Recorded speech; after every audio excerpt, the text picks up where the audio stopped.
Hi there, welcome to Darlene's Creative Studio. Today I just thought I would share a couple of projects that I'm working on.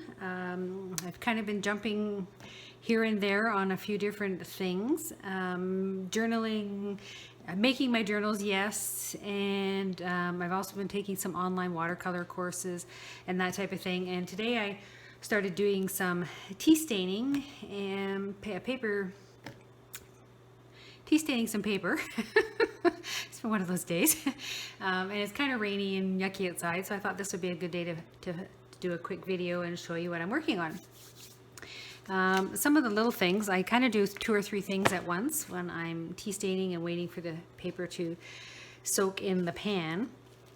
This was a book that had some old movie advertisements from the 20s and 30s. And I did take it apart and I did tea stain some of the pages and they turned out really well.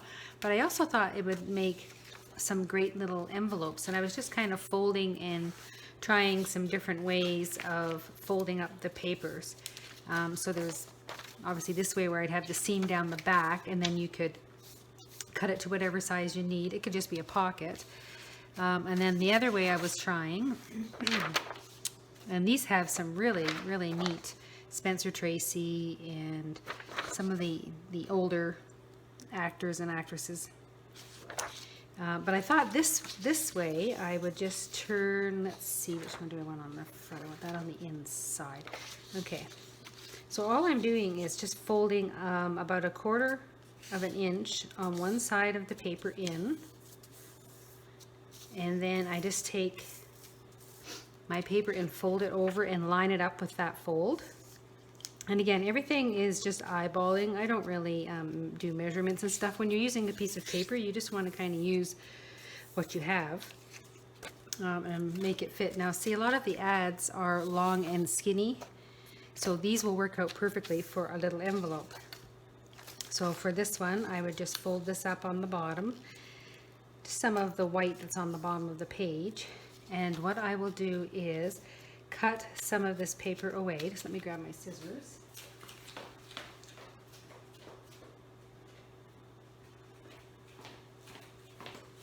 All right, so we're going to cut some of this paper away.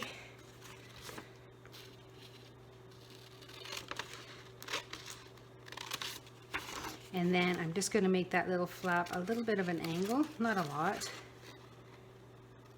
like that. And we'll cut that little piece off that was up the side, so that when we fold this over and match that up, this folds up and that's our bottom. And again, just use the pages that you have and fold it in half, and that will be the width of your little bag or envelope.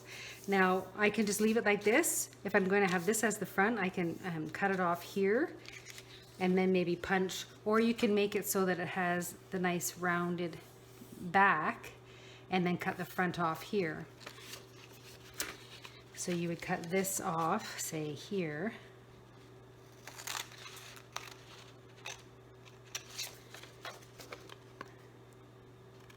like that.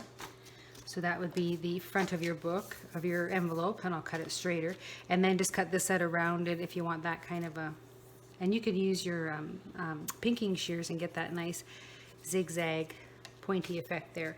But that's what I was just kind of playing with. I was going to tea stain these pages, and then I thought these would make really great little envelopes because they have such really cool advertisements on the fronts of them.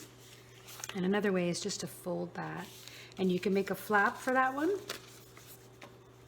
by leaving the back page excuse me. So we'll just cut this off, the front one off. And like that.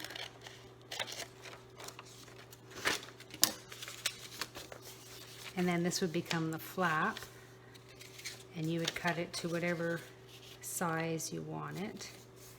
So say maybe that width would be fine. Like that. So you could also have one with a flap.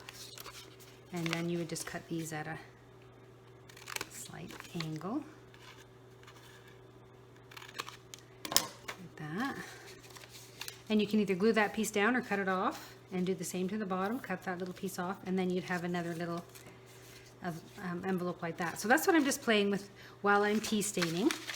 So I'm going to take you over and show you my tea staining pan and a few other things. So let's just move you over there. Okay, so here's my pan that I do my tea staining in. And I have my paper towels that I use inside my pans. And there's my paper. And I'm just going to grab my spoon here and push that under a little bit so that it doesn't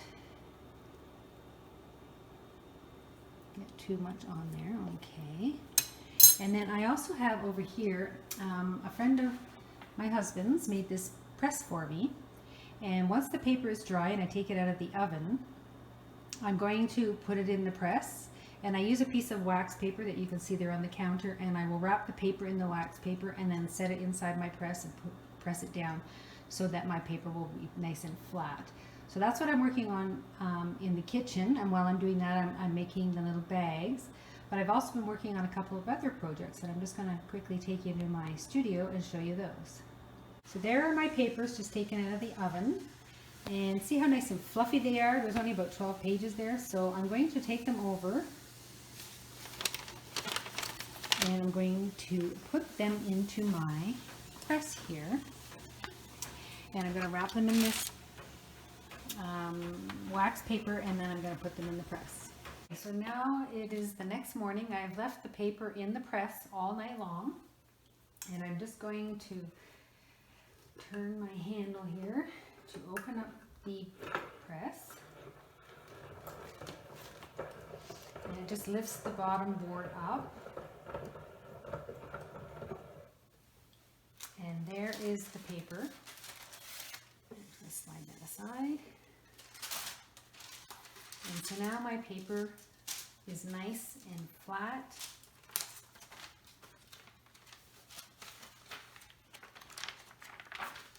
And I can use this now in my journals. It hasn't got that buckle in the middle.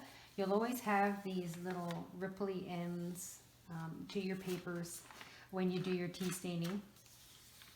Because I dry mine in the oven and it dries it quickly, you will get a little bit of rippling, but all in all it came out nice and flat.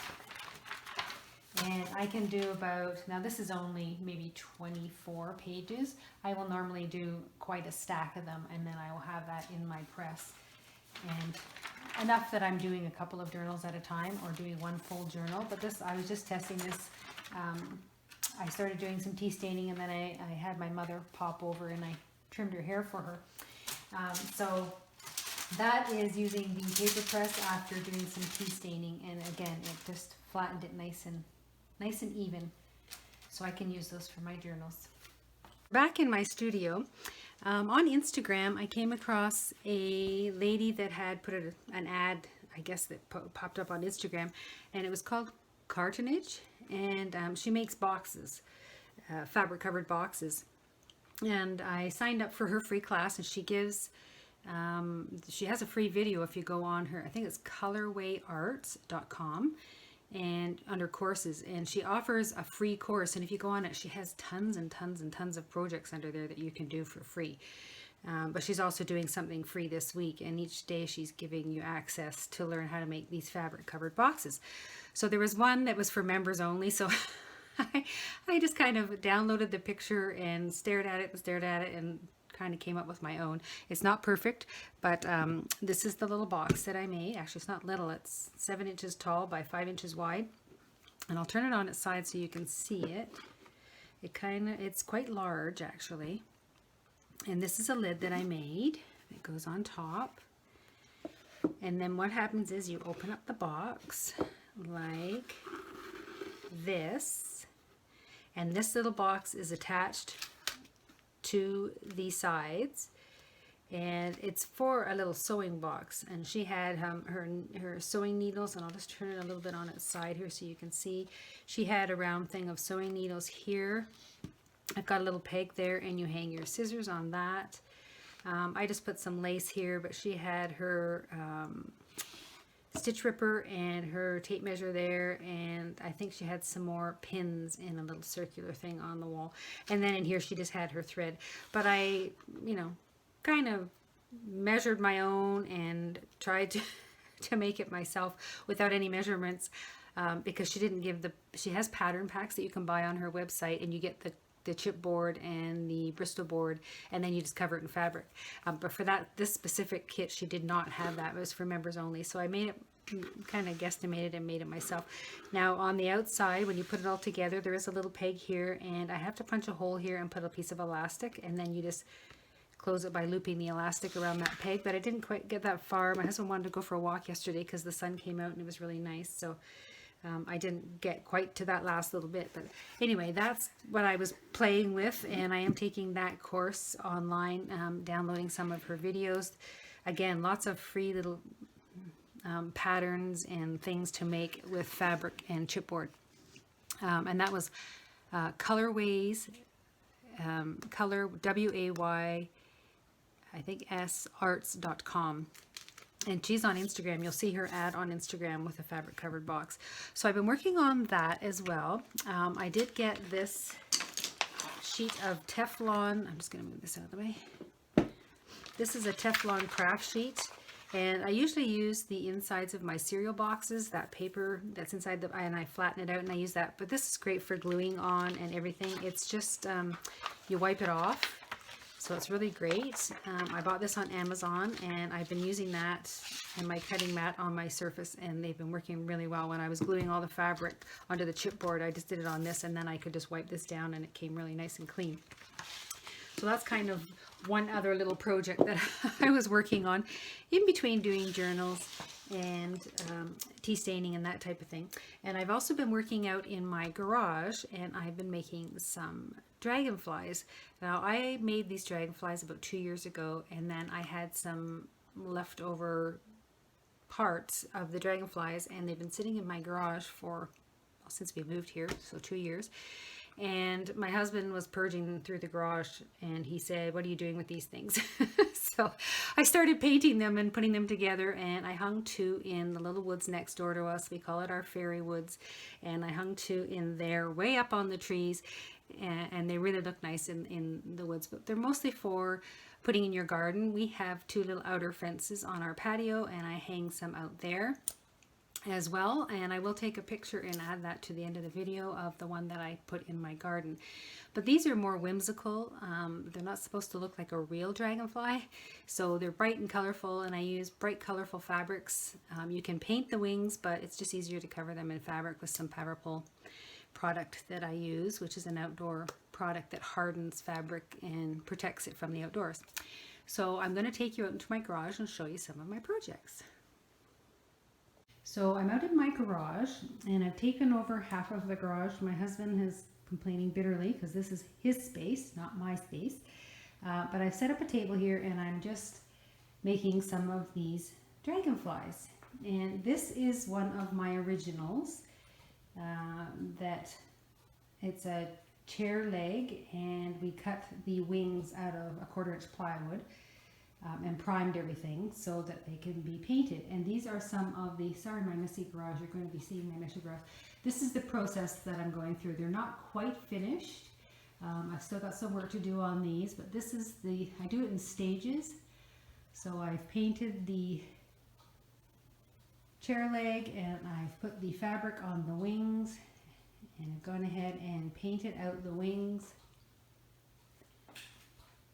with some of the body color, and then I do some little detailing work on the rest of the bodies. So I've been out here in my garage probably for the last 4 or 5 days. Just in the mornings I come in here and work on these dragonflies. So this morning I came out and I primed one of the sets of wings. So that's the back of the wings,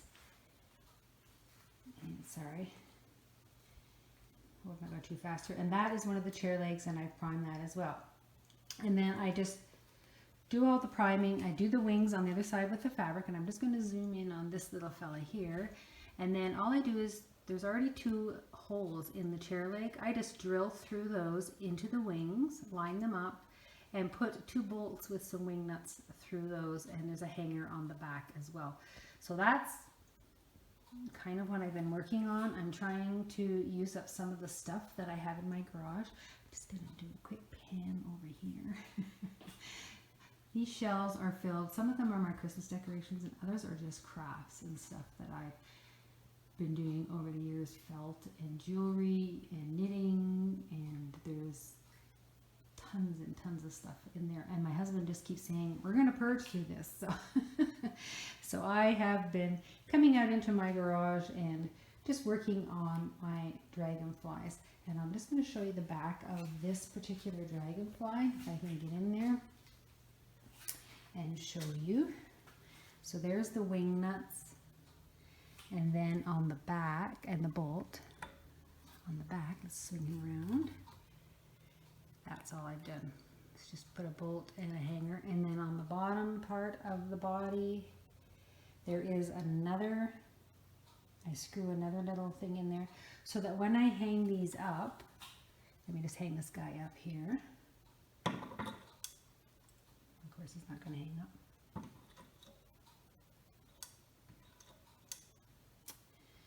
Hold on one second. He is hung up. The bottom latch on the bottom, the little hook on the bottom of the butterfly or dragonfly, I can actually hang him on a diagonal or tilt him like this. And then I just put a nail where that bottom hook is, and he will actually hang on that slant, if that makes any sense whatsoever. Anyway, so that's another project that I've been working on out here in my garage.